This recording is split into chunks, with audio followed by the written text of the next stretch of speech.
Bonjour à tous, c'est bon, on se retrouve aujourd'hui pour une nouvelle vidéo. Une vidéo donc sur Too Many Bones, mais c'est pas une vidéo quelconque puisque ça sera une vidéo sur l'extension Age of Tyranny. Et oui, vous écoutez bien. Tout d'abord, je vais remercier donc David qui m'a vendu donc cette extension. Donc évidemment, il se reconnaîtra. Voilà, qui m'a vendu l'extension et qui m'a vendu également la map en néoprène que je n'avais pas. Donc la map de côté, hein, un côté Undertow et un côté jeu de base en fait. Voilà, bah merci à toi, franchement David. Ça m'a fait extrêmement plaisir. Il a vu que je pleurais pas mal sur mes vidéos, comme quoi que j'avais pas l'extension. Donc du coup, il a eu une âme charitable en me vendant évidemment les extensions. Et du coup, comme je les ai reçues, comme vous pouvez le voir, je vais vous présenter ce mode, le mode tyrannie. Le mode tyrannie, c'est quoi en fait? C'est une campagne. Voilà, c'est une campagne. Alors, du coup, il existe deux campagnes dans le jeu. Il existe la campagne de Undertow et la campagne de Tyrannie. Et donc, du coup, la campagne de Tyrannie offre des possibilités de jeu autres que celles de Undertow. Donc, c'est intéressant de découvrir. Donc, c'est ce qu'on va faire. Donc en fait, il y a pas vraiment de livre de règles hein, dans Tyranny. Il nous donne simplement une petite feuille comme ça à lire pour découvrir le mode. On a des nouvelles cartes, on a des nouveaux dés, des petits tokens, voilà en gros. Voilà. En gros, ce qu'on va faire. Et là, ce qu'on va faire, eh ben, c'est qu'on va faire une campagne de Tyranny. On va essayer de faire une campagne de Tyranny avec deux Gearlocks. Je vais toujours, comme d'habitude, essayer de prendre un Gearlock que l'on connaît et puis un nouveau Gearlock que l'on n'a jamais vu sur la chaîne. Comme ça, eh ben, ça fait un peu ça change un petit peu et puis c'est toujours rigolo de tous les voir. Je pense qu'une fois que je les aurai tous découverts, une fois que je les aurai tous bien, que je les maîtriserai bien, je ferai peut-être une vidéo spéciale Gearlock où je les présenterai tous, je leur donnerai un peu leurs points faibles, leurs défauts, tout ça. Pourquoi pas faire une petite vidéo comme ça peut peut-être intéresser des gens qui ont le jeu de base et qui veulent acheter par exemple une extension ou ils veulent acheter un personnage et ils savent pas trop lequel choisir. Bah, le fait d'avoir comme ça, une vidéo comme celle-ci, ça permettrait peut-être d'avoir un choix plus approprié par rapport à son gameplay. Voilà. Donc c'est parti, on va découvrir ensemble. Je vous rappelle que c'est une vidéo découverte parce que je ne connais absolument pas non plus donc la campagne, donc je découvre avec vous. Moi, ce qui me plaisait dans la campagne, c'est qu'en fait, on a aussi des cartes, comme vous pouvez le voir. On a donc des cartes, des nouvelles cartes 1, 2, 3.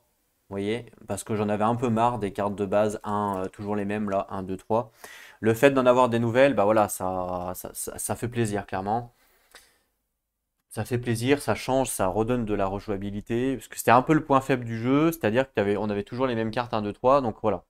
Si je devais conseiller une extension par rapport à Split and Dice, je conseillerais celle-là qui rapporte plus de gameplay que Split and Dice.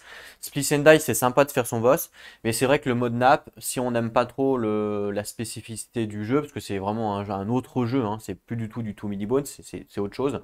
Si on n'aime pas vraiment ce jeu-là, ben c'est pas folichon. Donc moi je conseille Age of Tyranny en premier, et puis après Split and Dice vraiment en dernier, si on veut vraiment créer son boss. Si on veut pas le créer, il y a pas, voilà, c'est pas folichon.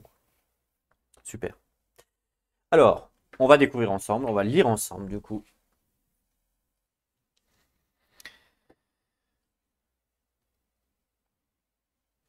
Alors là, donc du coup, il y a un peu de fluff, voilà, bon, ça on s'en fout un peu. Welcome to, donc bienvenue dans la campagne, dans le mode campagne donc de Too Many Bones, donc Age of Tyranny. Il donne des composants qui sont flexibles parce qu'ils peuvent être combinés avec toute la gamme donc de Too Many Bones. Ils peuvent être utilisés donc pour la campagne, mais aussi on peut les utiliser pour le jeu standard. On n'est pas obligé de l'utiliser avec la campagne. Voilà. Et en plus, il y a avec pour les 7 tyrans du jeu de base. Donc ça, c'est plutôt sympa. Voilà. Chaque aventure de cette campagne, c'est un jeu simple, c'est-à-dire un jeu de base. En fait, le but, c'est de tuer un tyran avec le nombre requis de jours. Donc c'est comme un jeu standard, en fait, hein. L'aventure est un succès et la partie peut continuer si jamais on arrive justement à tuer ce tyran-là dans un certain nombre de jours qui est prédéfini. Par contre, si on n'y arrive pas, bah, la campagne est game over, c'est-à-dire on a perdu et la partie est perdue. On peut donc prendre une photo du snapshot map pour enregistrer notre progression, en gros. Donc en fait, justement, le snapshot, comment ils appellent ça? Le snapshot map, c'est ça. ce que vous pouvez voir ici. Donc en fait, c'est un tapis en néoprène. Et en fait, ce tapis-là, il sert strictement à rien, sauf à sauvegarder justement votre campagne. Donc ça peut être sympa. Ça peut être sympa donc pour les gens qui n'ont pas une table dédiée. Moi, ça me servira à rien parce que j'ai une table dédiée. Donc moi, vu que je vais faire la campagne, je vais la laisser sur la table. Et puis je vais continuer jusqu'à advienne que pourra, jusqu'à la mort, on va dire. Mais c'est vrai que pour des personnes qui n'ont pas forcément une table, bah, c'est important c'est intéressant de pouvoir sauvegarder justement la partie où vous en êtes quoi. Donc voilà, avec les différents skills, on verra comment ça marche. Je pense qu'ils doivent le détailler. Donc voilà. Bon, moi clairement, ça va pas me servir à grand chose, hein, je vous le dis. Mais voilà, il y a quand même un système de sauvegarde, donc c'est plutôt, voilà, ils ont quand même pensé pour les gens, effectivement, qui ne pouvaient pas avoir eh ben, un système de laisser sur place, quoi, en gros. Donc c'est plutôt sympa, voilà. Bon, moi, ça ne me servirait pas à grand-chose, mais bon, là, je sais pas du coup à quoi je vais m'en servir, mais on verra. Peut-être à... Ouais, je sais pas. Si, peut-être à montrer où j'en suis sur Discord, voilà, je prendrais peut-être une photo et dire, bah voilà, les gars, j'ai tué 3 boss, pourquoi pas, pourquoi pas. On verra. Alors ensuite, je vais monter un peu la caméra. Voilà.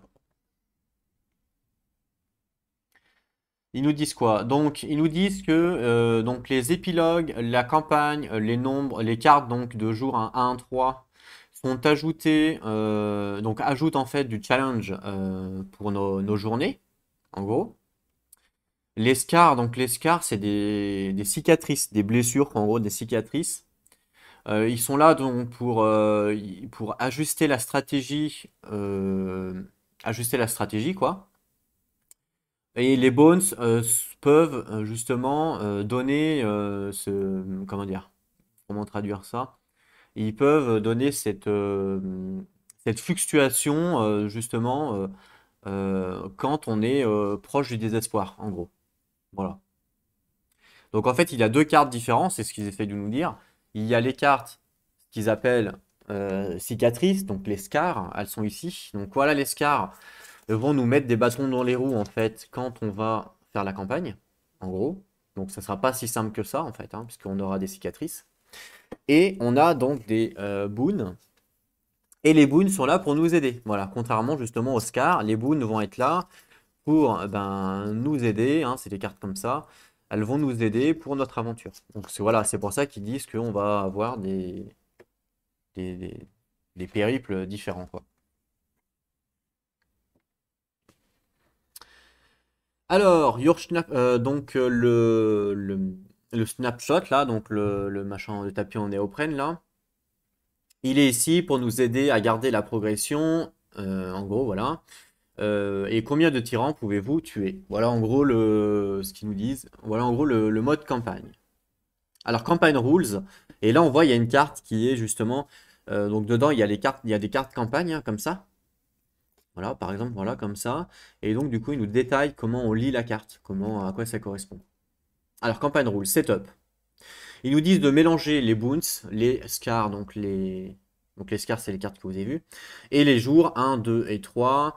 Là, les cartes de rencontre, séparément des decks. On shuffle le campagne card, donc c'est-à-dire les cartes de campagne, on les mélange. Excepté la carte 001 qu'on place au top. Donc la carte 001, c'est celle-là justement, celle que j'ai gardée, celle que je vous montre là, c'est la carte 001. On la place au top. Donc j'ai mélangé moi le deck de campagne, voilà, j'ai mélangé le deck de campagne. Et on place la première carte au top 001, parce qu'on commencera toujours avec elle. Alors, il n'y a pas d'autre façon de faire autrement, on commence toujours avec elle. Ok. Et là, il nous détaille après justement la carte. Alors, pour démarrer la première aventure de la campagne, vous piochez, vous révélez donc la campagne carte du top, donc du haut. Le bac de chaque campagne card révèle nous indique comment on fait le setup du tyran pour cette aventure. Donc le bac, c'est l'arrière, hein. Le bac de la carte nous indique comment on fait le setup. Donc ici, en fait, ça nous indique comment on fait le setup pour l'aventure. Voilà, en gros. Et voilà, on suit ce qui est indiqué dans les zones. On peut regarder l'exemple de la carte qu'ils nous ont mis ici. La première zone, hein, le numéro 1, c'est ce qu'ils appellent le party reward. Donc sur la carte, vous voyez, c'est ici, party reward. Donc ça sera ici. Donc par exemple, nous, sur notre première carte, qui est là. Et évidemment, le party reward, on n'en a pas. Logique, parce que c'est la première carte. Et le party reward, ça nous dit que quand on révèle donc ça, quand il y a une icône en fait, quand il y a ça là, quand il y a cette icône, donc dans cette arena, ça nous indique, donc c'est marqué que vous pouvez choisir un dialogue pour gagner donc justement le dé tyran qu'on a tué juste avant. Voilà. Et du coup, les instructions de ce dé sont fournies avec la carte épilogue carte qu'on a avec les tyrans. Le dé est considéré comme un loot permanent et on place la carte et le dé dans la loot arena. Donc en fait, quand il y a le party reward ici, quand on va piocher une carte et qu'il y aura la party reward, et ben on gagne le dé du tyran qu'on vient de tuer. Voilà. Donc ça sera aléatoire, hein, évidemment. Ensuite, le numéro 2, donc l'aventure effect. L'aventure effect qu'on peut retrouver donc ici, par exemple. Et là, ils nous disent qu'il y a des runes de fatigue qui réduisent de 2 HP à la place de 1. Donc ça, c'est un peu plus dur, en fait. Nous, évidemment, comme on est campagne starter card, on n'en a rien ici, hein, pour l'instant, puisqu'on débute la campagne. Alors, cette arena spécifie donc les instructions qui sont appliquées pendant cette aventure et qui doivent être suivies tout au long de tout au long de l'aventure, quoi. Comme là, ils nous disent que donc la fatigue c'est 2 HP au lieu de 1. Ils nous parlent des scars après justement la zone 3. Donc la zone 3 de scar c'est là. Donc là par exemple ils nous disent plus 1 scar. Donc ça veut dire que chaque Gearlock va piocher un scar je suppose. Nous comme on débute l'aventure on n'a pas de blessure, hein, normal. Donc là on n'a rien. Alors, quand on révèle, chaque dialogue doit donc justement piocher et appliquer le nombre de scars qui est indiqué sur la carte. Si les effets, en fait, les effets sont avec nous pendant toute la campagne, sauf s'il y a par exemple, un boon spécifique qui nous dit bah, quand on retire l'effet de notre cicatrice. Voilà. Et on garde, ok, on garde la carte pour la référence. Ah, ok. On garde les cartes en fait. Ensuite, on a le numéro 4, carry-over. Et la 4, carry-over, c'est ça. Donc, ça va être, je pense que c'est le début de la campagne, je crois. Et là, il n'y a rien du tout hein, sur la nôtre. Alors, le carry-over. Ah oui, non, d'accord. Non, c'est pas du tout ça. En fait, c'est ce qu'on garde entre chaque aventure, d'après ce que je comprends. Ils nous disent que quand on change d'aventure, en gros, quand on se transpose entre la fin de notre aventure et une nouvelle, cette zone, donc cette zone, donc ici là, ce qui est écrit ici, ils nous disent comment on garde, on fait pour garder en fait nos skills, nos stats, nos loots pour chaque gearlock et on peut les garder donc pour la prochaine aventure. Donc, par exemple, 4 training points, ce qui est indiqué ici, donc il y a 4 training points ici qui est indiqué par exemple. Ils nous disent que 4 training points, on peut donc garder un HP, un attaque et des compétences que l'on a apprises. On peut les garder. Voilà ce qu'ils nous disent, ça fait 4. Ils nous disent attention, quand on garde une compétence, les prérequis n'ont pas besoin d'être gardés, mais si on veut entraîner dans le futur cette même progression, on doit refaire les prérequis. Donc en fait, pour vous expliquer un petit peu, moi j'ai compris, mais pour expliquer, alors je vais essayer de voir. J'ai pas de dialogue sous la main, je suis désolé. Mais en gros, alors attendez. Voilà, j'ai été chercher un dialogue pour l'occasion, Gasket par exemple. Donc Gasket, on voit par exemple que on commence avec, on commence par exemple avec, bah lui il a pas trop de trucs. Ouais, on sait pas trop quoi du coup. Ouais, lui c'est un peu spécial parce qu'il a pas trop de level up. Il a pas trop de level up, c'est dommage. Mais imaginons que là, il n'y avait pas d'étoile et que là, il y a donc première compétence, deuxième compétence, troisième compétence et que si on veut la troisième compétence, on est obligé d'avoir celle-là et si on veut celle-là, on est obligé d'avoir celle-là. Là, on imagine, hein, parce que c'est pas le cas pour ce Gearlock-là, mais ça m'évite d'aller en chercher un autre. Si par exemple, pendant notre aventure, on débloque le dé numéro 3, hein, on peut le garder, voilà, mais on peut le garder, on n'aura pas besoin de redébloquer ces deux compétences-là pour pouvoir s'en servir. Par contre, si jamais il y avait une quatrième compétence pour pouvoir avancer donc dans cette branche, il va falloir pendant la campagne que je redébloque les deux premières. Voilà, en gros pour expliquer le délire. Mais de toute façon, je vous réexpliquerai si besoin, mais je pense que vous avez compris. Ensuite,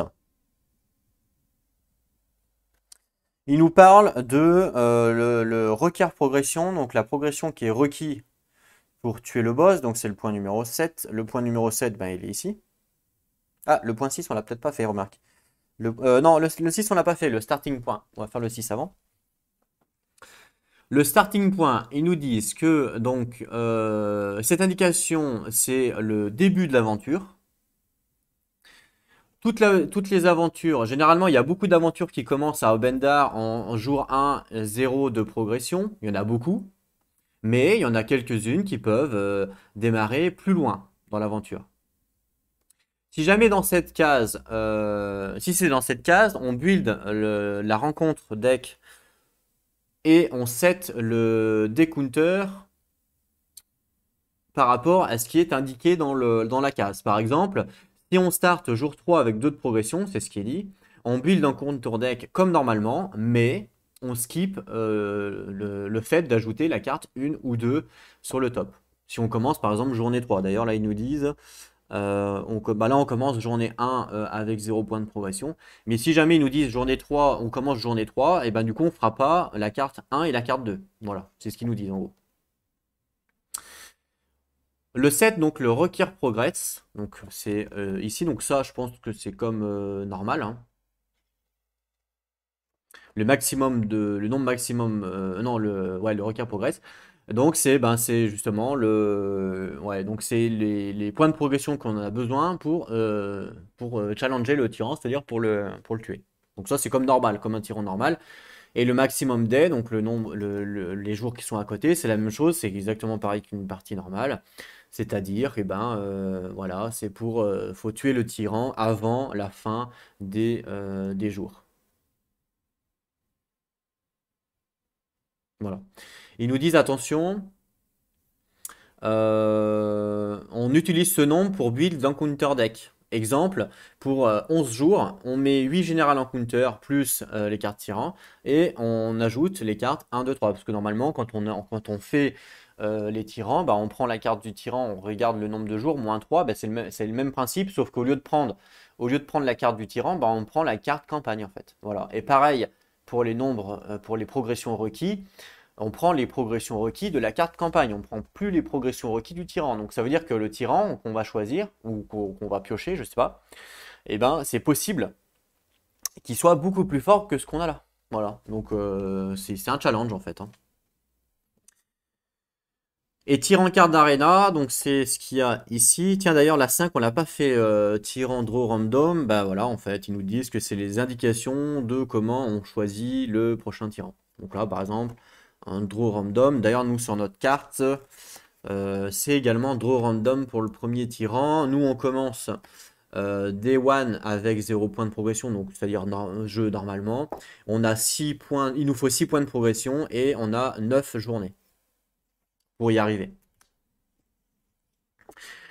Tyran carte d'arena, donc c'est là où on place la carte tyran pour cette aventure. On se souvient que la progression, bah justement c'est ce qu'ils nous disent, les points de progression et des journées seront remplacés par 7 et 8, mais que les types de baddies des tyrans sont appliqués. Voilà.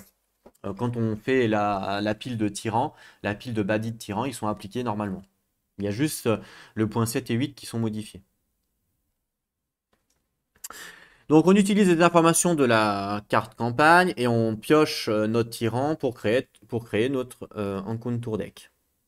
Et après on procède comme une game normale, setup normal. Voilà. Tout est normal. Si on joue en aventure yard mode, on peut appliquer les HP. Voilà, nanani nana. Ok, donc ça, tout le reste, c'est standard. Voilà comment en fait ça démarre, hein, l'aventure. Donc vous voyez, il n'y a rien de compliqué hein, en fait. C'est ça qui est bien avec cette extension, c'est que voilà, ça ajoute pas non plus, ça ajoute de la rejouabilité puisque du coup ça change la mécanique un petit peu du jeu, ça change les règles entre guillemets, mais justement il n'y a pas un nouveau livre de règles, donc c'est ça qui est appréciable. Les rules campagne en plus, alors l'aventure. Alors, jouer l'aventure comme une aventure normale. On utilise les points de progression pour avancer justement nos jours. Ok.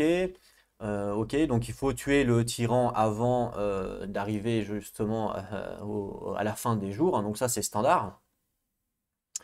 Tout au long de quand votre partie est wipe, c'est-à-dire est tuée, c'est-à-dire que tout le monde est KO, on draw boon cards, donc ça change par rapport à justement une game normale, ça on le fait pas normalement.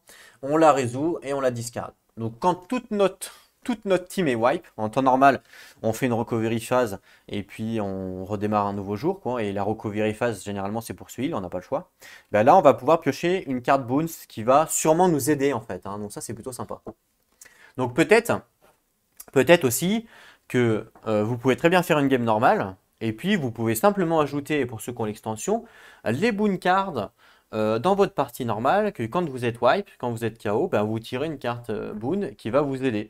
Et comme ça, même sans jouer avec le mode campagne, ben, ça vous donne en fait une difficulté un peu moindre. Pourquoi pas, tester quoi. Qu'est-ce que ça nous dit après? Si la partie est tuée, ouais, donc a perdu en fait, avant le nombre de jours requis, la campagne est over, donc est perdue. Si la partie tue le tyran avant le temps alloué, l'aventure est gagnée. On enlève donc tous les dés de la zone active, tous les dés de la zone locked, donc verrouillée. On enlève tous les HP buffs de chaque zone de préparation des Gearlock. On enlève toutes les consommables, les non-counters, donc les non-compteurs, quoi. Les non-compteurs consommables D. Et on reset tous les skills counter dice. On fait une dernière recovery phase. Et ensuite, on lit la carte tyran qui est tuée, l'épilogue carte tyran qui est tuée. Chaque carte épilogue a une histoire au-dessus pour nous indiquer en fait ce qui s'est passé en haut. Et chaque Gearlock qui a son init plus 1 le garde pour le reste de la campagne. Donc ça c'est important à savoir. Donc après on retourne à home, c'est-à-dire après l'épilogue, après qu'on ait lu l'épilogue, on pioche une nouvelle carte campagne. Évidemment, on discarde celle qui est en cours et on la lit aux membres du groupe. Et chaque carte de campagne a une histoire sur le verso. Vous voyez, donc ça c'est la première carte de campagne là, elle a une histoire ici. Et au top, on a voilà, back et après qu'on ait lu l'histoire, on a donc de l'autre côté tout ce qu'on a besoin pour faire le setup de la mise en place de la nouvelle aventure. Ok. Toutes les décisions doivent être faites avant que l'on pioche la nouvelle carte. Donc des décisions de, je sais rien en fait, bah, de garder le stuff, garder les dés, voilà, doivent être faites avant de piocher la nouvelle carte. Ensuite, donc on applique donc toutes les zones aréas de la campagne card, qui sont de la nouvelle campagne card, on les fait en fait, hein. Et après, on continue le normal setup, et après on est prêt pour continuer l'aventure. Voilà, donc c'est tout simple hein, en fait, hein, voilà, c'est juste qu'on fait on fait une truc de recovery, et après on prend la nouvelle carte, et puis c'est parti, on fait ce qui est appliqué sur la nouvelle carte, et on avance. Take a break, donc prendre une pause. Donc le snapshot, donc, il est là donc, pour justement faire une pause entre deux aventures. Si on le désire, quand la partie pioche une carte campagne, on peut seulement faire les zones d'arena de 1 à 4.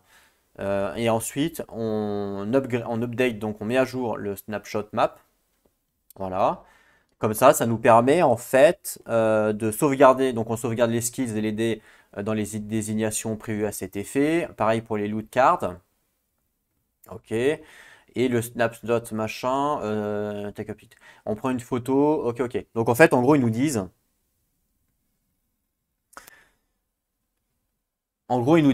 ici on met les tyrans qu'on a vaincus, ici on met les Gearlock qui sont en jeu, on met les dés ici de stats, et on met ici les dés de compétences. Si jamais on a ils nous disent que si jamais on a mince, des cicatrices, on les met à côté, voilà, comme ça, du Gearlock, et on prend, comme ça, quand on prend en photo, ben, on sait qu'est-ce qu'il a. Et pareil, si vous avez des loots, vous les mettez aussi à côté, c'est ce qu'ils disent. Voilà. Et après, ils nous disent, que quand on revient, quand on revient pour jouer, en fait, hein, une fois qu'on a fini notre pause, pour revenir, en fait, eh ben, on reprend tout notre bordel et par contre, on fait de 5 à 9 sur la carte campagne. Voilà, tout simplement. Il y a des dialogues qui peuvent venir dans l'aventure en plus. Par contre, ils n'auront pas de bénéfice de carry-over. Et ils n'auront pas de. Par contre, ils n'auront pas aussi de. Mince. De cicatrices. Logique. En fait, vu qu'on résout. En fait, quand vous voulez faire une sauvegarde, vu que vous faites la résolution de la carte de 1 à 4, c'est-à-dire 1, 2, 3, 4. Voilà. Donc le carry-over sera là pour justement les dialogues qui sont présents. Et quand vous redémarrez votre campagne, si vous rajoutez un dialogue, bah, vous commencez à partir de tyran, donc 5, 6, 7, 8. Et donc, il n'aura plus le carry-over. C'est ce qu'ils nous disent en fait, hein.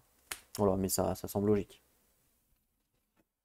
Alors moi, je vous dis, moi ça, cette partie-là, je pense pas que je m'en serve. Je pense pas faire des sauvegardes. À voir. Peut-être que j'en ferai en fait. À voir. Par contre, rajouter un dialogue, ça peut être rigolo en milieu de campagne. À voir. Si ça dure trop longtemps, je sais pas. Parce que le but, c'est de tuer le maximum de tyrans, hein. Donc là, 1, 2, 3, 4, 5, 6, 7. Mais je pense qu'on peut aller au-delà, hein. Ah non, non, non. Le but, c'est vraiment de tuer 7 tyrans. Voilà, c'est ça le but ultimate, en gros. C'est ce qu'ils nous disent. Ensuite, là, ils nous parlent un petit peu justement des tyrans d'ice, si jamais on gagne un tyran d'ice. Ils nous disent que les tyrans d'ice sont utilisés par les Gearlocks et ils sont traités comme des compétences de dés qui sont roulées normalement, on va dire. Par contre, ça compte quand même un de dextérité pour être roulé, comme une compétence normale. Ils peuvent être exhaustés, comme une compétence normale. Par contre, ils n'ont pas besoin, on n'est pas obligé d'utiliser leurs résultats. Comme, en fait, c'est vraiment comme une compétence normale, quoi. Les tyrans d'ice sont également considérés comme un loot. Et donc, ils prennent un spot de loot, en fait. Voilà, ils prennent un spot de loot. Ils prennent un spot de loot. En gros. Ici, ils nous disent que les journées 1-3, donc des Special Encounters, donc c'est les nouvelles cartes. Donc avec Age of Tyranny, on est sûr de toujours avoir une mise en place différente parce qu'il y a pas mal de cartes, c'est ce qu'ils nous disent en gros. Et que ces cartes sont universelles, on peut les utiliser n'importe quand, même en dehors du campagne mode. Bah oui, logique, hein. Si j'ai acheté cette extension-là, c'était surtout pour ces cartes-là aussi que je veux utiliser en dehors du mode campagne. On nous parle des boons, donc on pioche une carte boons après que la partie soit wipe, c'est-à-dire soit éliminée, enfin est perdue quoi en gros. On applique les effets à toute la partie, après on la discard. Si on n'a plus de boons quand on veut piocher, on reshuffle simplement la discard. On refait un nouveau deck et on repioche. Et les scars. Donc les scars sont individuellement piochés par chaque Gearlock dans la partie. Quand une new card campagne est révélée, donc quand une nouvelle carte de campagne est révélée après que l'on ait affecté les Gearlocks de l'entière... ouais, ok. Ok. Ok. En gros, ils nous disent... D'accord, ok. Donc en gros, ils nous disent que on pioche, pour chaque dialogue, pioche une carte Scars. Donc c'est-à-dire, mince, c'est pas blessure, c'est cicatrice. Voilà. Voilà. Et on applique son effet et que cet effet sera pendant toute la campagne. Ils nous disent également qu'il y a des tokens Scars, donc c'est ça en fait. Voilà, c'est des trucs comme ça, on verra à quoi ça correspond. Donc les tokens SCAR sont utilisés pour aider à souvenir de certaines cartes SCAR quand il y a donc justement des dés qui sont roulés avec certaines cartes cicatrices. Et ils nous disent que les SCAR sont cumulatives, donc ça se cumule. Et ils nous disent de voir le panel right pour nous aider. En fait ici il y a des dés, vous voyez. Et Battle Fatigue Scar Die, donc je pense qu'on peut perdre de l'attaque des trucs comme ça. Et je sais pas trop à quoi ça correspond, mais je pense que ça doit être indiqué sur la carte Scar quand on va la piocher. Donc voilà, c'est pas très grave si on sait pas tout de suite, tout de suite. Par contre, ils nous disent que dans des rares occasions, si on est en rupture de, de, de, de Scar, quoi, bah félicitations. On est assez ébréché, en gros, on est assez abîmé comme ça pour vouloir piocher une nouvelle carte, une nouvelle carte. Enfin, une nouvelle... ouais, pour appliquer un nouveau truc. Si le Scar deck, il est rune out, on reshuffle pour former un nouveau deck. D'accord. Ok. En gros, ils nous disent que si on doit mettre un token et qu'on n'en a plus, eh ben, ils nous disent félicitations, vous êtes très mal en point en gros, et bah, tant pis, vous le mettez pas parce que vous êtes déjà tellement mal en point que c'est pas la peine d'en mettre un de plus. Voilà, en gros, c'est ce qu'ils nous disent. Voilà, du coup, pour cette première partie de Age of Tyranny. J'espère en tout cas que bah, vous avez tout compris. Moi, de toute façon, j'ai à peu près tout compris. Oui, ça reste assez simple, hein, clairement. On commence donc, comme vous l'avez vu, on commence l'aventure donc avec la première carte. Donc la première carte campagne. Je n'ai pas encore choisi les Gearlock, donc il va falloir peut-être que je les choisisse avant de. Ah, peut-être pas. Remarque, on peut peut-être les choisir après avoir fait le tyran. Ouais, pourquoi pas, tiens. Donc bah écoutez, on va lire la carte, voir un petit peu ce qu'ils nous disent là. Donc on commence obligatoirement avec cette carte-là. Là, il n'y a pas le choix. Donc l'âge of tyrannie, donc l'ère de la tyrannie. Donc fuir le Deepwood était une solution de dernier recours. Maintenant à l'abri derrière les remparts de la cité humaine, au Bendar, la minorité de Gearlock se regroupe. 7 tyrans ont envahi le nord de Daelor et se préparent à rayer de la carte la race des Gearlock pour des raisons qui restent inconnues. Le conseil envoie un petit groupe de Gearlock au nord pour éradiquer les Zébon et leur chef Tyrannie un à un. Le conseil a ajouté Duster, l'un des nôtres, à notre liste de tyrans en raison de sa déclaration de guerre au conseil lui-même. Mais tout comme le reste des tyrans, ses motivations restent floues. Les préparatifs ont déjà commencé, car il est bientôt le temps de partir. Voilà, en gros, ce que ça nous dit. Et comme vous avez pu le constater, on commence donc partie reward. Il n'y a rien, là il n'y a pas de règle spéciale, il n'y a pas de scar, il n'y a pas de règle spéciale au début. On commence donc draw random, donc un tyran draw random, et on démarre à la journée 1 avec 0 points de progression. On a besoin de 6 points de progression pour tuer le tyran, peu importe que ce soit n'importe lequel, et on a 9 jours au total. Donc voilà pour ça, la carte du coup, je vais la mettre de côté. Ce que je vais faire, c'est que ça, vu que moi pour l'instant j'en ai pas besoin, je vais l'enlever. Voilà. La carte qu'on va faire, c'est qu'on va la mettre ici. Donc ça, c'est ma fiche de référence. Je vais quand même la garder au cas où. Voilà. La carte, donc, je vais la mettre ici. Donc là, il y a les autres campagnes, les autres cartes campagne. Les dés qu'on va peut-être devoir utiliser par rapport aux cartes. On va laisser de côté. Et on va faire la mise en place donc de cette première donc de ce premier tyran, on va dire, hein. Alors je sais pas qui elle va être. Si vous voulez pas voir la mise en place, je vous invite à directement passer à l'épisode 1. Dans tous les cas, on va jouer donc Age of Tyranny en mode standard. Vous savez que du coup, je pense qu'on peut jouer avec une Derto. Vous savez qu'il y a deux jeux en fait, hein. Il y a le jeu de base et une Derto. Je pense qu'on peut facilement le jouer avec une Derto, je pense que c'est compatible. Mais nous, on va jouer avec le standard. Donc ce que je vais faire, c'est que je vais aller chercher tous les boss de la boîte de base, parce qu'il y a des boss spécifiques à une Derto, évidemment. Donc je vais aller chercher toute la boîte de base, tous les boss de la boîte de base, pour pouvoir qu'on puisse le tirer aléatoirement. Voici tous les boss possibles d'abattre avec la boîte de base. Et il y en a à peu près le même nombre pour une Derto, hein, pour vous dire. Mais en fait, ceux d'Undertoes ne sont pas compatibles avec ceux de la boîte de base. Pourquoi? Parce que le tapis combat n'est pas le même. Donc évidemment, c'est pas bon.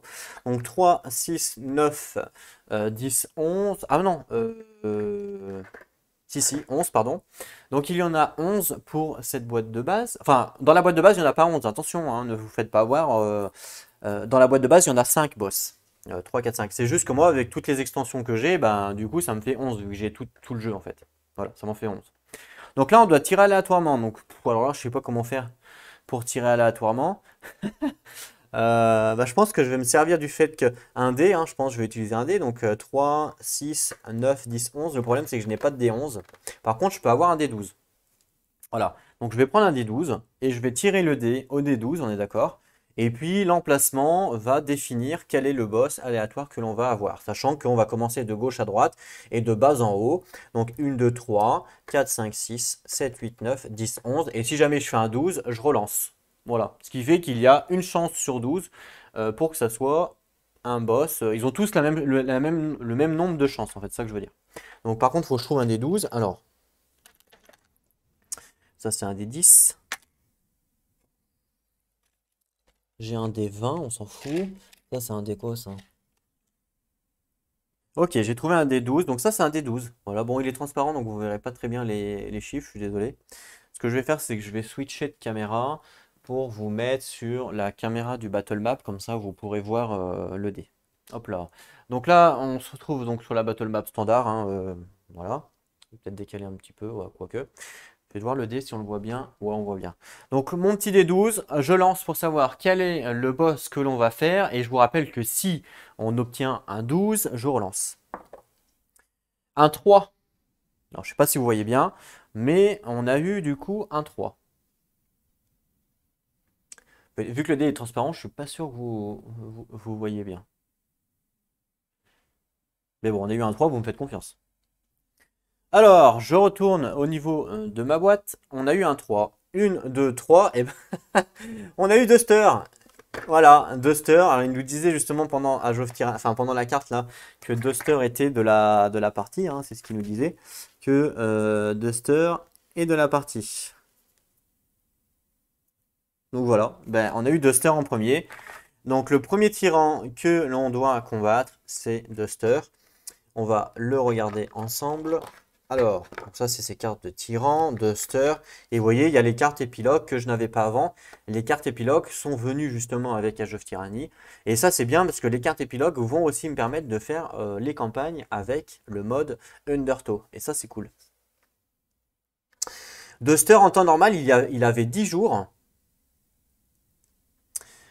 Je sais pas si vous voyez bien là. Ouais. Il avait donc 10 jours et il avait 13. Non, pardon, il avait 10 points de progression et il avait 13 jours en temps normal.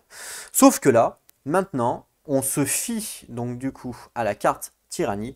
Et la carte justement Tyrannie nous indique ici qu'il nous faut 6 points de progression et 9 jours. Donc le Duster, on le met ici. La Tyran card. Voilà. Et on va pouvoir faire la mise en place. Donc sa carte épilogue, je vais la mettre dessous. Pour l'instant, on n'en a pas besoin. Ça, c'est ces cartes rencontres qu'on va avoir besoin. Voilà. Son dé, son truc, on va également en avoir besoin. Donc potentiellement, on va peut-être pouvoir lui voler son dé. Potentiellement, hein, je dis bien. Ça, je vais ranger. Voilà. Alors. Donc la carte tyran nous indique que l'on commence jour 1 avec une progression de 0 points. Donc jour 1 avec une progression de 0 points, ben on commence au Bendar. Elle nous indique également qu'il nous faut 6 points de progression pour pouvoir tuer le boss, enfin tuer le challenger en fait. Hein. C'est chiant ça. Hop, voilà, désolé. Donc 6 points de progression pour challenger le boss. Donc je vais le mettre ici. 1, 2, 3, 4, 5, 6. Donc en fait, je vais le mettre là. Voilà. Il va être ici avec son dé. Je vais le mettre sur lui. Voilà. Voilà. Alors en temps normal, lui, c'est 10 points de progression. Donc en temps normal, il va être là. Mais là, à cause de la carte tyran, eh ben, on est là. Donc là, on a 6 jours max. Enfin non, on a 9 jours, c'est ça. 9 jours max pour essayer de tuer Duster. Donc c'est pour ça que je vous dis que ça challenge un petit peu. Ça challenge en fait les boss. Hein. Ça les challenge complètement. Parce que suivant les boss que vous allez tirer, ben, ça va pas être la même truc. Donc ça risque d'être plus dur, ça risque d'être moins dur. Donc là, il faut bien se dire que l'on va avoir au maximum à peu près 6 level up. À peu près. Donc là, maintenant, on va pouvoir définir quels sont les gearlocks que l'on va envoyer pour tuer Duster. Sachant que c'est pas vraiment écrit, je crois pas que ça soit écrit dans la règle si on doit choisir les gearlocks avant ou après. Bon, moi je l'ai choisi après, c'est pas dramatique. Je vais aller voir un petit peu, je vais mettre la vidéo en pause pour voir un petit peu les gearlocks que je vais pouvoir choisir et je reviens vers vous. Alors, je vous ai ramené tous les gearlocks. Il y en a un paquet, hein. Je vous ai ramené tous les gearlocks. Comme on est en vidéo de mise en place, je me suis dit, allez, pourquoi pas ramener tous les gearlocks. Puis si jamais il y a des gens, ça les embête, ils iront directement à l'épisode 1. Alors, waouh, c'est vrai qu'il y en a quand même un paquet, hein. Nugget, 4 HP. Donc là, moi, je me fie beaucoup aux HP et aux points d'attaque. Alors peut-être que c'est pas une bonne façon de faire, hein, clairement. Mais voilà, je vais me fier à ça parce que je connais pas tous les persos et puis surtout que j'ai oublié tous. Donc 4 HP d'attaque, on va dire que c'est pas mal. C'est milieu, on va dire. Voilà, c'est milieu. On a Stanza avec 5 HP et 1 d'attaque. Stanza, elle est plus côté HP. Elle, c'est milieu HP et attaque. Stanza, c'est vrai qu'elle est quand même plus. Je vais la mettre là. Elle est plus pour les HP. On a Dart qui a 2 d'attaque et 2 HP. Bah, lui, c'est l'inverse. Il est plus. Enfin, elle est plus attaque que HP. On est d'accord. Donc, je vais la mettre au-dessus. Donc, ici, middle, HP, attaque. Ici, on va dire HP. Et ici, on va dire attaque. Duster qui a 3 HP, 2 d'attaque. À partir de 4, je la mets en middle. Mais à 3 HP, je vais la mettre en bas. 5 HP, là on est carrément au-dessus, avec 1 d'attaque pour patch, ça va avec Stanza. Tantrum est à 4 HP, 3 d'attaque. Alors il a beaucoup d'attaque, mais comme par rapport à ses HP, je vais quand même le mettre en middle. 4 HP pour Gilly, 2 d'attaque, même chose, je vais le mettre en middle. Piquette qui a 5 HP et 1 d'attaque, je vais le mettre en HP. Lotting qui a 3 HP et 1 d'attaque, on va le mettre. Là, c'est les attaques. Non, c'est les 3 HP là. Je vais le mettre ici, 3 HP. Donc 3 HP, 4 HP, 5 HP en gros. Gasket, lui qui a 1 HP, donc lui il est vraiment en mode HP, encore moins, on va dire. Et là on a, donc ça c'est les Gearlock, alors vous avez jamais vu, mais c'est les Labras. Donc les Labras sont un peu spécifiques ils sont pas joués ils sont pas joués comme les autres en fait. Donc c'est difficile de les classer ceux-là. Donc ceux-là, je vais pas trop les classer. Je les ai pas encore découverts. J'ai pas fait de vidéo dessus encore. Je sais même pas les jouer, donc pour vous dire. Et on a Boomer qui a 3 HP, 1 d'attaque. Donc elle est plutôt, voilà, plutôt low HP entre guillemets. Le but, c'est de jouer à 2 Gearlock. Là, je vais faire la campagne avec 2 Gearlock. Peut-être que je la testerai un jour avec 3 Gearlock. Le but, c'est de pas prendre 2 Gearlock de la même zone parce que ça va être compliqué. Donc soit je pars avec un Gearlock, par exemple, low HP, et un Gearlock middle ou OHP, ou soit pour être bien, je pars avec un comme ça là. Voilà, donc là il y a quoi? Il y a Piquette, Patch, Stanza, et là il y a Gilly, Tantrum, Nugget. Nugget qui est melee ranged. Nugget, je crois pas l'avoir joué, si, je me rappelle plus. Je me rappelle plus tellement. Je me rappelle plus si je l'ai. Je crois que je l'ai jamais joué Nugget, hein. Je vais prendre Nugget en tant que nouveau perso. Voilà. Je crois que Nugget, je l'ai jamais joué. Je vérifierai quand même au niveau de la chaîne. Mais il me semble que Nugget, je l'ai jamais joué. Ou alors j'ai dû la jouer une fois. Donc du coup, c'est comme si c'était un nouveau perso, quoi. Parce que je me rappelle plus. Je vais prendre Nugget en tant que nouveau perso. Et là, j'aimerais avoir un personnage, parce que je la connais pas. Un personnage que je connais bien. Les personnages que je connais bien, il y a Gilly, Tantrum. Ouais, Piquette et Patch moyen, Stanza moyen. Et donc là, on peut se permettre en fait de prendre, vu qu'on a pris un middle, on peut se permettre de prendre n'importe lesquels entre ceux-là. Donc Boomer, je l'ai joué, enfin je l'ai pas joué, mais enfin si, je l'ai joué récemment avec Arachnid. Enfin, c'est pas moi qui l'ai joué, c'est lui, mais bon, c'est à peu près pareil. On l'a joué quoi, donc je veux pas la reprendre. Gasket, je l'ai joué justement avec Arachnid, donc je vais pas le reprendre. Tink, je l'ai joué au tout début de Too Many Bones. C'est vrai que j'ai pas rejoué avec lui, donc c'est peut-être potentiel de le reprendre. Duster, c'est un de mes persos préférés pratiquement. Je l'ai énormément joué, je l'adore Duster, j'aime beaucoup, clairement. Dart, je l'ai joué une fois, je crois, ou deux, mais non, une fois, je crois. Et j'ai jamais été dans le mode Dangerous, j'ai jamais eu le temps en fait. Piquette, je connais pas mal Piquette parce que je l'ai quand même pas mal joué. Et Patch j'aime beaucoup aussi Patch. Patch, j'aime bien, c'est un buffer et tout. Stanza, je crois que je l'ai joué une fois.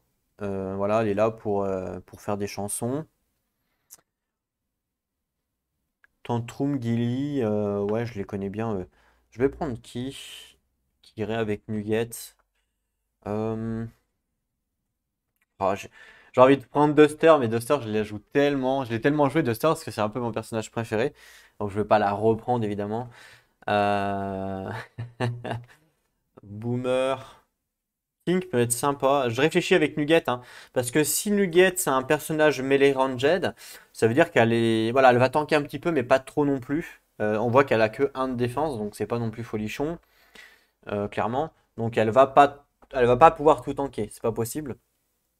Donc il nous faut quand même un personnage qui soit pas trop pourri en défense. Par exemple, Tink, voilà, il est un peu pourri en défense. Pareil pour Duster, Dart. Piquet est bien en défense, il est même très fort. Patch, ouais, c'est à peu près tous pareil en fait, hein. Ouais, c'est à peu près tous pareil. Je me tâte entre Stanza et Patch. Sachant que je fais une campagne, donc ça va durer longtemps, hein. Donc il me faut quand même un perso qui soit solide dans le temps. Ah, je sais pas trop. Gilly, il a combien? Gilly, il a 4 HP. Il est pas mal, Gilly, hein. 4 HP, 2 d'attaque, mine de rien, c'est pas pourri, quoi, hein. C'est pas pourri, hein. Tink, ok. Gasket, Boomer. Boomer est pas mal aussi. Elle a que 1 d'attaque. Duster me plaît bien quand même, hein. 2 d'attaque, 3 points de vie. En fait, c'est le fait d'avoir 2 et 3 qui me plaisent. C'est le fait d'avoir 2 ou 3. 5 et 1, c'est vraiment beaucoup, 5 points, 5 HP. En plus, lui, son init, il est assez fort. Il y a juste à lui mettre un petit 1 d'attaque et il est pas mal. Patch est pas mal aussi, hein, Patch. À la rigueur, je pourrais prendre Patch. Mais Patch, c'est pas vraiment un tank, hein. C'est plus un. Ouais, quoique. Ou Stanza? Ouais, Stanza, pourquoi pas, hein. Allez, on va essayer avec Stanza. Stanza, je l'ai joué une fois, je me rappelle plus trop comment elle se joue. Donc ça va faire, voilà, donc ça va faire 2 persos que j'ai joué une fois ou deux, mais je me rappelle plus trop. Donc on va partir avec Stanza et avec Nuggets. Voilà, comme ça fait 2 persos qui ont quand même pas mal d'HP. On a 2 d'attaque, bon elle est un peu pourrie, 1 de défense chacun, 3 de dextérité, donc c'est pas nul. Moi je pense que je vais partir avec Stanza avec Nuggets. C'est 2 persos que j'ai peut-être déjà joué, mais que je ne me souviens plus trop du gameplay. Donc comme ça, justement, ça va me permettre de me remettre dans le bain. Donc allez, ce que je vais faire, c'est que je vais aller chercher tout ce qu'il y a besoin. Donc ça, à l'arrière, je vais le mettre ici avec la carte à côté. Je vais le mettre à côté de la map, en fait, tout simplement, hein. Alors attendez, je vais pousser tout ça là.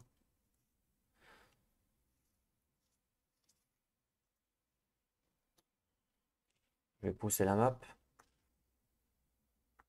Comme ça, on est bien? Est-ce que vous voyez comme il faut avec les personnages? Alors désolé, j'essaie de régler les caméras au mieux, hein, pour vous, hein, vous savez. On est en mode préparation. Ça me paraît pas mal. Ça me paraît pas mal là, non?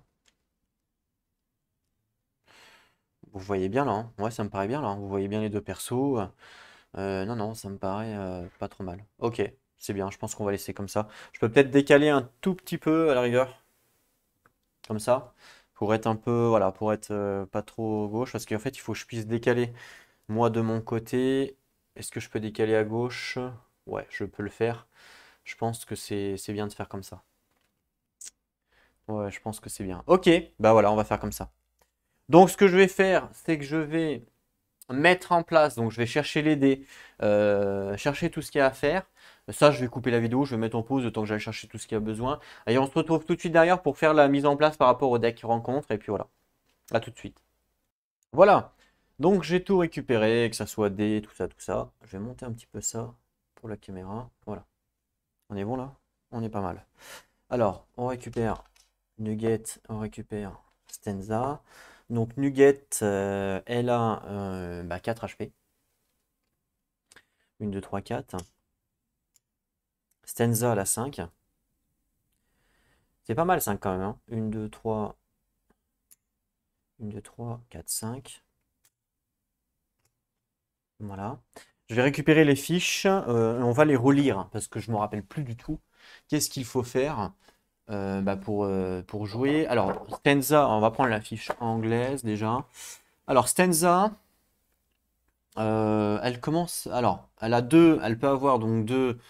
L'initiative 2, 3, 4, 4, 4, 5. Donc potentiellement c'est 4. Est-ce qu'elle a des dés de départ? Là, non. Ah, elle a 8 arts en dés de départ. C'est tout. Hein, elle a que 8 arts ici, là. Donc, il va écouter. Je vais le récupérer. Donc, c'est le dé numéro 6. Donc, le dé numéro 6, elle commence avec. Hop. Voilà. Je sais plus du tout comment elle se joue, elle. Je me rappelle plus. Alors, qu'est-ce qu'ils nous disent déjà? On va relire, hein, on n'a pas le choix parce que je me rappelle plus. En tant que musicienne, la majorité des compétences de Senza sont des chants qu'elle jouera à travers chaque bataille. Ces chansons ne sont pas lancées, contrairement aux compétences classiques. À la place, elles sont placées directement dans sa zone active. De plus, les chansons ne sont pas épuisées après leur utilisation. Sansa peut continuer de jouer la même chanson chaque tour en avançant à la prochaine partition. En plus de la dextérité, les chansons nécessitent de la concentration pour être jouées. Avant le combat, Sansa lance son dé 8 et le place dans sa zone de préparation. Ce nombre représente sa concentration de départ pour ce combat. Et jouer une chanson, donc Stenza doit décider au début de son tour quelle chanson elle souhaite jouer. Pour jouer une chanson, Stenza place le dé correspondant dans une zone active. La chanson sont composées de 3 à 5 partitions, chacune représentée par une phase de dé. Chaque partition d'une chanson coûte 1 de dextérité pour être commencée ou avancée et a un coût de concentration. La qualité de concentration nécessite pour toutes les chansons dans la zone active doit être égale ou inférieure à votre concentration totale. Ok, je me rappelle plus trop. Vérifions. Alors.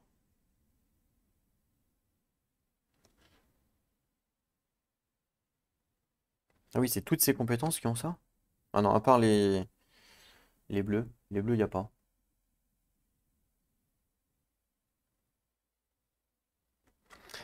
Alors, concentration, unité affectée, partition, concentration requise. Donc, quantité de concentration gagnée par stanza lorsque ce résultat est utilisé. Dans ce cas, placer le dé dans une zone de préparation avec ce chiffre. Ok, effectivement, on peut utiliser ce dé pour gagner, je me rappelle. Moment de la chanson jouée par stanza, quantité de concentration requise pour passer à la partition suivante. Je me rappelle aussi, enfin, je crois. Donc au début de son tour, Stanza doit commencer, avancer, improviser ou épuiser chaque chanson qui est jouée. Si une chanson est déjà improvisée, elle doit être recommencée ou épuisée. Commencer donc, pour commencer une chanson, choisissez une compétence de Stanza issue des professions. Donc les trois, hein, rouge, jaune et violette. Placez le dé dans la zone active avec la phase de la partition A visible, invisible, pardon. Donc ça c'est quand on commence. Évidemment ça coûte de la dextérité de commence. Chaque chanson coûte 1 de dextérité pour être commencée ou avancée. Ok. Quand on avance, quand une chanson est jouée et non en cours d'improvisation, Stanza peut avancer la chanson à la prochaine partition pour avancer et augmenter la partition de 1 en mettant le dé. Ok, chaque chanson ne peut être avancée qu'une seule fois par tour, sauf en cas de plan B. Ok. On peut improviser donc quand une chanson est jouée. On peut improviser, donc on met le dé correspondant sur sa face improvisation. Et l'improvisation permet de laisser la chanson sur la partition en cours pour un tour en la gardant dans votre zone active. Une fois improvisée, la chanson doit être recommencée. Ok. Sur la partition 1, au prochain tour. Improviser nécessite toujours 1 de concentration, mais comme il ne s'agit pas d'une partition, cela ne coûte pas de dextérité. Une chanson sur sa partition finale doit être improvisée le tour d'après.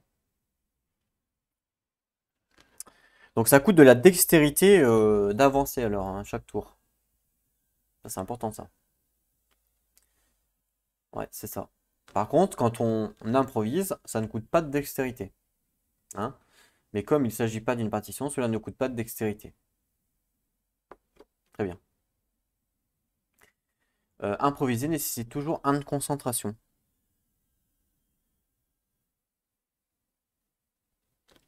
C'est marqué dessus? Oui, ça c'est improvisé, ça nécessite toujours 1. Ok, c'est marqué dessus, donc ça va. On peut épuiser, donc Stanza peut à n'importe quel moment épuiser une chanson. Stanza peut avoir besoin d'épuiser une chanson pour réduire sa quantité de concentration pour chaque tour. On peut gagner de la concentration, on peut lancer un des chansons plutôt que de la jouer, ce qui fait que ça va nous fournir. Ok. Elle vient s'ajouter à la fournie par l'huitard et augmente donc sa concentration totale. Au début de son tour, Stanza peut jouer une chanson directement depuis sa zone de préparation. Mais perd, ok. D'accord. Et son innate, donc chanteuse, Stanza démarre avec le dé l'huitard, lancez le dé avant le début du combat et placez-le dans la zone de préparation pour savoir combien elle a de. Oh, je me rappelle. Ok, je me rappelle un petit peu maintenant que j'ai relu là. Maintenant que j'ai relu, je me rappelle. Donc au début du combat, on va lancer ce dé-là et puis on va le mettre par exemple ici. Alors je sais plus, il y a un sens spécial. C'est comme ça. Donc par exemple, il y a... non, c'est dans l'autre sens. Par exemple, il y a donc trois chansons. Elle va pouvoir prendre un dé, par exemple, je sais pas, elle va prendre une connerie, rythme et mouvement, voilà, par exemple. Donc c'est le dé numéro 1. Voilà. Elle va mettre donc sur la partition numéro 1. Donc une, voilà, elle va le mettre dans sa zone active. Voilà. Donc ça coûte 1 de dextérité, par exemple. Et ensuite, pour pouvoir avancer en 2, eh ben, elle va, évidemment, ça va devoir coûter 2. Donc là, elle a 3, donc tout va bien. Après, là, ça coûte 3. Par contre, à 4, elle ne pourra pas, évidemment. D'accord. Et en fait, chaque face fait quelque chose. Donc ça, c'est pour du déplacement, par exemple. Donc, par exemple, le déplacement, c'est l'unité affective réduit ses déplacements. Non, mais ça, c'est pas ça. Ah, il n'y a pas, c'est bizarre ça. C'est pas -2, non, c'est 2. C'est 2. Mobilité accrue, pardon. Mobilité accrue, l'unité affectée peut se déplacer de X position durant son tour, ne coûte pas de dextérité tant que la partition est active. D'accord. Bon, on verra les chansons qu'on va lui donner, mais je me rappelle un petit peu, voilà, je me rappelle un petit peu comment elle se joue. Il me semble que quand on n'a pas assez de partition, quand on n'a pas assez de concentration donc pour jouer les musiques, eh ben, on peut pas les jouer, hein, tout simplement, hein. C'est ce qui semble logique, hein.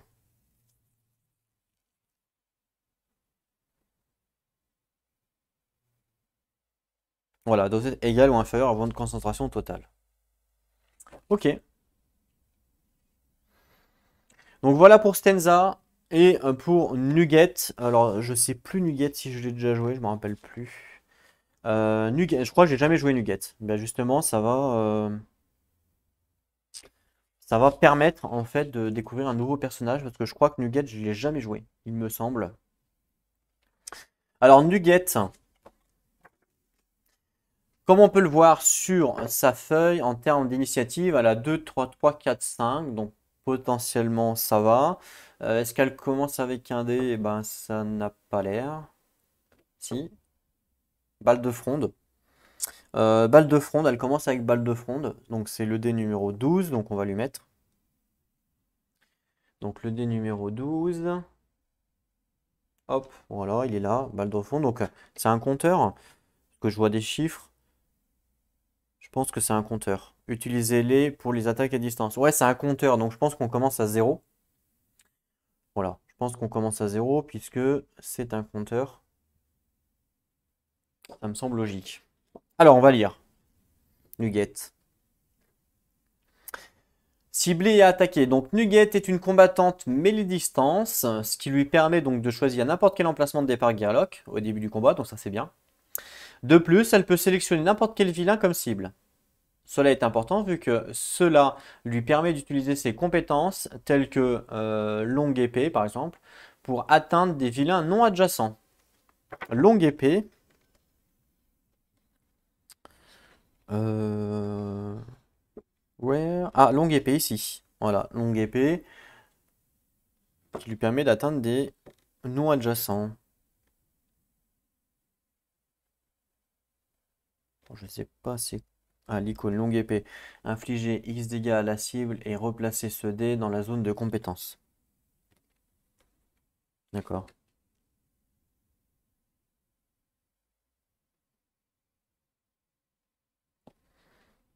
Ok, ok.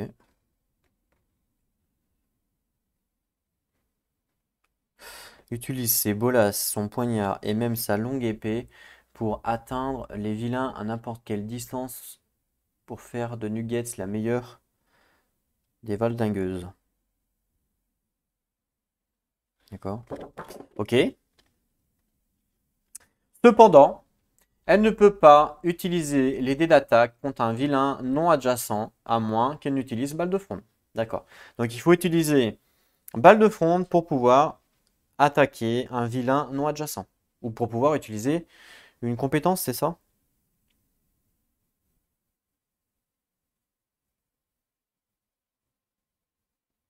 Je sais pas. Non, peut-être que... Alors là, il y a... Faut que je lise en anglais parce que... Alors, ok. Elle peut sélectionner un Adibadiste pour sa target. C'est important. Euh, ok. Ah,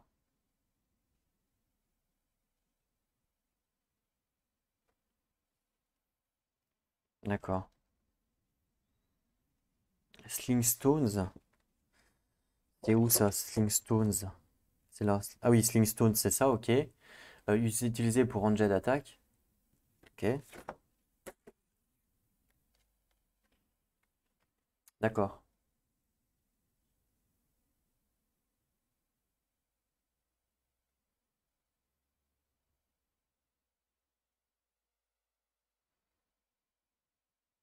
Donc ça veut dire qu'elle peut cibler plusieurs cibles? Non, c'est pas possible.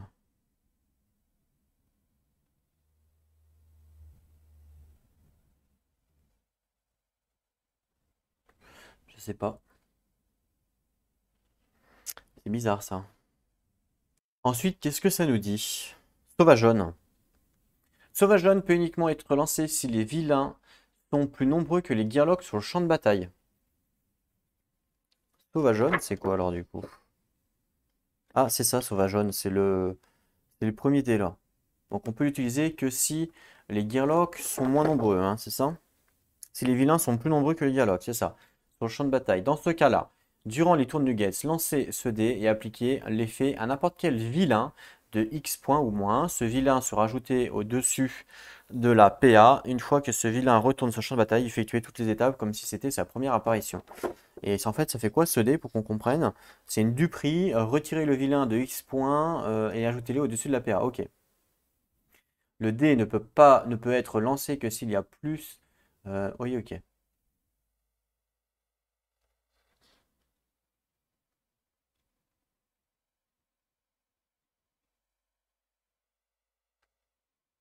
Ah, c'est pas mal ça.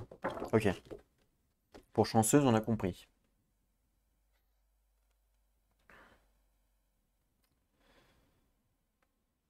Pour sauvageonne, pardon.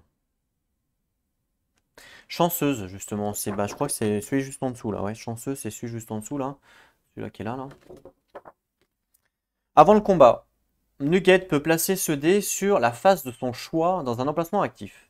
Chaque fois que son lancer de dé est dépourvu d'os, donc de ouais, son dé chanceuse s'active, lui offrant le bénéfice choisi. C'est bien ça. Ce dé n'est pas épuisé après en avoir tiré les récompenses. Nuggets peut garder chanceuse dans un emplacement actif pour tout le combat si elle le souhaite. Si elle retire ce dé où qu'il est, pour n'importe quelle raison, épuisez-le. Ah, c'est fort! C'est bien ça, choix heureux, parce que regardez, on peut le mettre dans comme on veut. Donc on peut avoir plus un point de vie, moins plus un en dégâts, plus un en bouclier ou plus un en bones. Ce qui fait que à chaque tour où vous n'obtenez pas de bonus sur un lancer, gagnez immédiatement le bénéfice associé. Donc récupération, sonnez-vous du XPV, bonus de dégâts, bonus de défense et un bonus de hausse. C'est fort, je trouve. Franchement, c'est bien, hein. C'est super, franchement, hein. Waouh, ce dé, il est superbe, hein. Il faut absolument le débloquer, hein. Clairement. C'est fort, je trouve. Doigt de fée, donc c'est le dé juste en dessous. La première fois que Nuggets vainc personnellement un vilain à chaque combat, lancez immédiatement doigt de fée. Ça ne coûte pas de dextérité. Donc doigt de fée, bah, c'est celui-là, la doigt de fée, une fois qu'on l'a débloqué évidemment. Placer entraînement poussé si obtenu pour une future tentative d'entraînement ou placer hausse dans le plan B et réessayer au prochain combat. Après avoir utilisé entraînement poussé durant une tentative d'entraînement, placez de nouveau le dé dans la zone des compétences de Nuggets. Donc la première fois que Nuggets vint à un vilain, personnellement le vilain, ok, ouais, ça m'intéresse pas trop. Bon, ça permet d'avoir des bones, c'est bien, mais bon. Ou alors entraînement poussé, ça sert à, durant une tentative d'entraînement, vous pouvez ignorer les bones, ouais. Ouais, c'est pas mal si on a beaucoup de stats, mais là, c'est pas le cas, quoi. Balle de fronde, donc bah justement balle de fronde, donc démarre sur le plateau de Nuggets en placement 12 à la valeur 0. Il restera donc sur le plateau pour toute l'aventure et est uniquement utilisé pour suivre le nombre de balles fronde disponibles. Balle de fronde est nécessaire pour que Nuggets puisse utiliser ses dés d'attaque sur une cible non adjacente. Quand vous ciblez un vilain non adjacent, Nugget doit diminuer son compteur de balles fronde de 1 pour chaque dé d'attaque lancé contre sa cible. 2 dés d'attaque nécessitent 2 d'attaque, 2 de dextérité et 2 balles fronde. Nuggets ne peut pas lancer plus de dés d'attaque que de balles fronde disponibles. Elle n'est pas obligée de toutes les utiliser en une seule fois. Le butin heureuse découvert donc place le dé sur 5 lorsqu'il est utilisé. Ok, et comment on monte les balles de fronde? C'est ça qui est... Lorsque ce dé de compétence, donc fausse gemme, lorsque ce dé compétence, lorsque vous l'obtenez, waouh, c'est pas français ça? Ah non, pardon, c'est moi qui lis mal. Lancez ce dé de compétence lorsque vous l'obtenez et gardez-le dans un emplacement verrouillé. Tant qu'il n'est pas utilisé, utilisez-le durant le combat et épuisez-le lorsqu'un vilain s'en empare. Ok, mais comment on augmente balle de fronde? J'ai bien compris, hein, balle de fronde, qu'on pouvait cibler des vilains non adjacents en dépensant justement des balles de fronde. Mais comment on augmente? Il y a un dé qui nous fait augmenter ça? Donc ça, on a bien compris comment ça fonctionnait. Les violets maîtres des clés là. Euh, peut- donc ça fait quoi? Maîtrise du combat. Donc ça, c'est plus un. C'est des buffs ça? C'est un buff ça, le plus 5 heures là? Non, c'est. Non. Ça n'a pas l'air en tout cas. Plus un. C'est ouf. C'est ça, plus 5 heures? Oui, récupération. Au début de votre tour, soignez-vous de XPV pour tout le combat. Ah oui. Donc c'est zone active. Ah oui, c'est fort ça, c'est un buff. C'est des buffs, maîtrise du combat, c'est des buffs ça. C'est fort ça. C'est assez balèze, hein. Par contre, il y a un petit dé là à côté, là, il y a plus un bouclier, il y a un petit dé à côté, je sais pas ce que c'est. Ah bah c'est ça, dé de défense modifié. Altérez vos dés de défense ou ceux de votre cible de X. Une altération positive ne coûte pas de dextérité pour être lancée pour tout le combat. Donc tous nos dés gagnent plus 1. Waouh. C'est fort, mais elle est super forte elle. Elle est super forte, hein. Pareil pour le combat, dés d'attaque modifiés. Altérez vos dés d'attaque ou ceux de votre cible de X. Une altération positive ne coûte pas de dextérité pour être lancée. Pour tout le combat. Attends, je comprends pas ça. Une altération positive ne coûte pas de dex pour être lancée. Pas compris. Dehors en anglais, c'est marqué pareil. Alors, attaque dice. Target.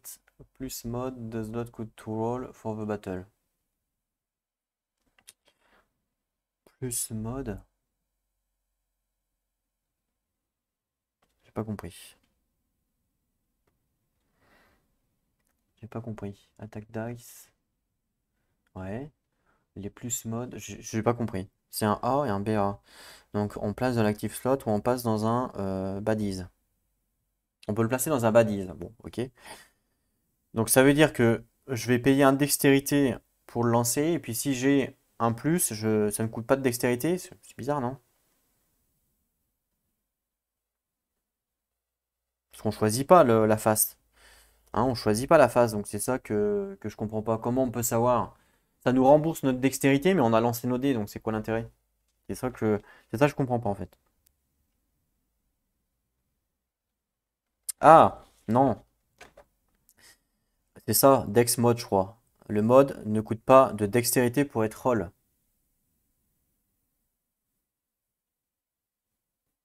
Bah non. Dex mode, on augmente de X stats durant la bataille.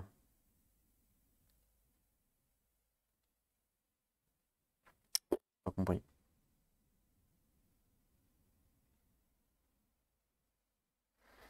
Le mode, le plus mode ne coûte pas de dextérité.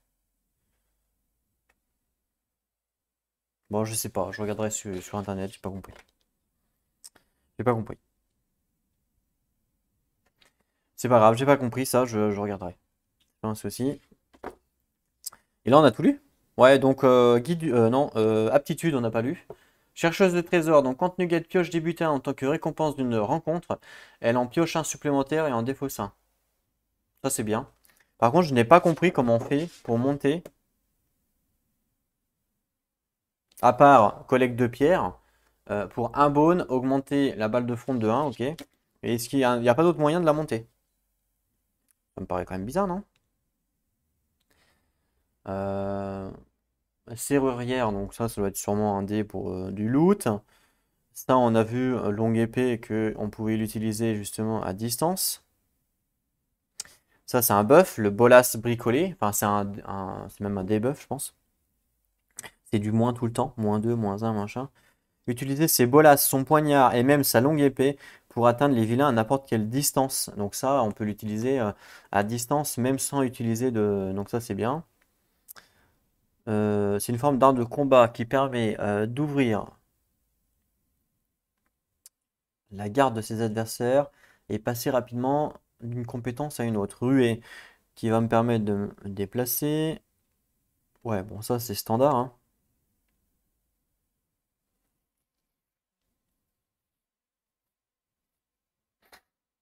Ok.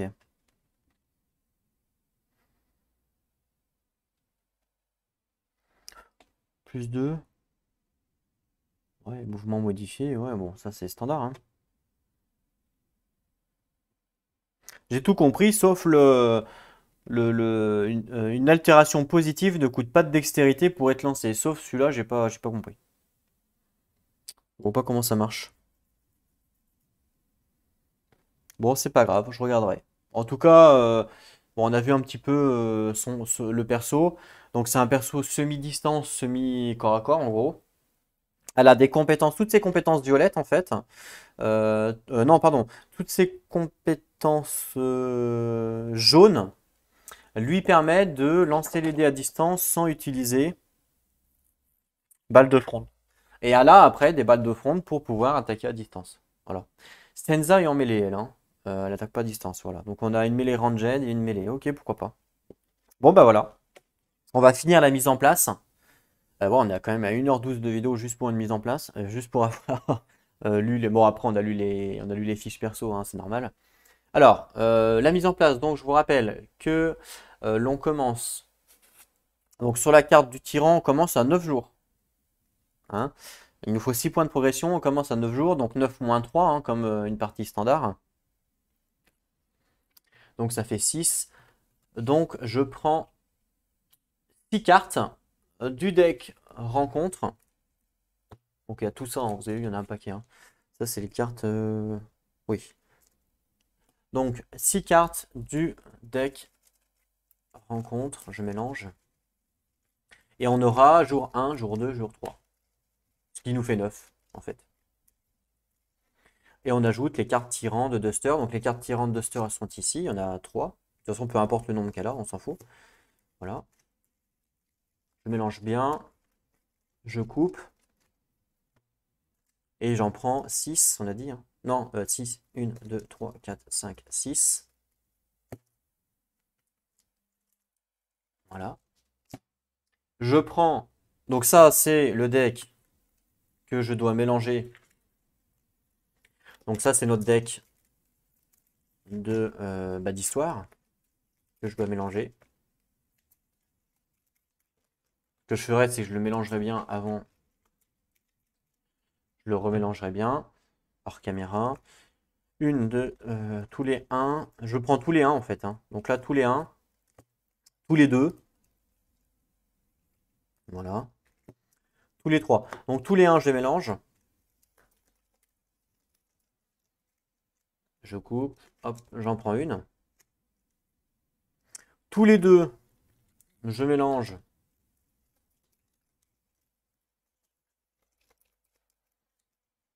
Je coupe, j'en prends une. Voilà. Et pareil avec tous les trois. Donc voilà, c'est ça, Age of Tyranny, hein, c'est le fait d'avoir plein de cartes 1, 2, 3. Donc ça, c'est vraiment sympa.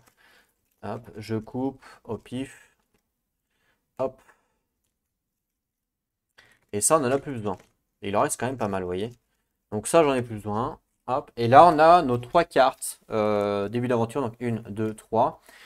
Donc les trois cartes là, bah, je vais les mettre ici. On va en avoir besoin au début. Et donc ça, je vais remélanger. Tiens, j'ai oublié une carte 3 là à ranger. Voilà. Donc ça, on va remélanger. Et il me faut la carte pour cacher, mais je ne sais pas où je l'ai foutu. Elle doit être dans mon truc. Donc je vais aller chercher la carte pour cacher. Ce que je vais faire, c'est que je vais couper la vidéo ici. On va se retrouver donc pour l'épisode 1, bah, pour le début de l'aventure. Je vais mélanger ça, mettre la carte cachée, mettre mon deck dans ma petite boîte là-bas. Voilà, je ne veux pas vous embêter à fermer les yeux, tout ça comme d'habitude. Donc on se retrouve donc très bientôt pour la suite de notre aventure donc sur Age of Tyranny. J'espère que cette campagne vous fait plaisir, la découverte vous fait plaisir. On se retrouve très bientôt. En attendant, prenez soin de vous et n'oubliez pas, jouez à vos jeux. Allez, à plus tout le monde.